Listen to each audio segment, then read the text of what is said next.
જાફરાબાદ તાલુકામાં વિશ્વ તમાકુ નિષેધ દિવસ નિમિત્તે આરોગ્ય વિભાગ દ્વારા વિશેષ ચેકિંગ અભિયાન હાથ ધરવામાં આવ્યું છે। રોહિશા અને નાગેશ્રી ગામોમાં પાન ગલ્લા અને તમાકુજન્ય પદાર્થોને વેચાણ કરતી દુકાનોમાં તપાસ કરવામાં આવી હતી।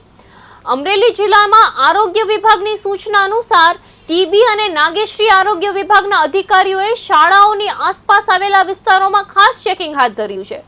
તપાસ દરમિયાન તમાકુ નિયંત્રણ કાયદા 2013ની જોગવાઈઓનો ભંગ કરનાર દુકાનદારો સામે કાર્યવાહી કરવામાં આવી હતી અને દંડ પણ વસૂલવામાં આવ્યો હતો।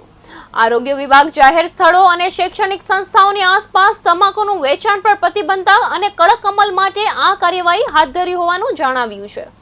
આરોગ્ય કેન્દ્ર નાગેશ્રીના સ્ટાફ દ્વારા નાગેશ્રી ગામની સ્કૂલની આજુબાજુ જે દુકાનો તમાકુનું વેચાણ કરતી હોય એની મુલાકાત કરી અને દંડ વસૂલાતની કાર્યવાહી કરવામાં આવી।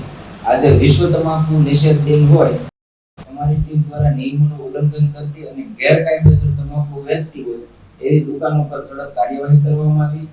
આનો હેતુ દંડ વસૂલ કરવાનો જ ખાલી નથી। અમારો આગ્રહ એવો છે કે માત્ર કાયદાનું પાલન કરવાનું નથી, પણ આપણા યુવાધનને અને આવનારી પેઢીને જીવલેણ વ્યસનથી બચાવવાનો છે।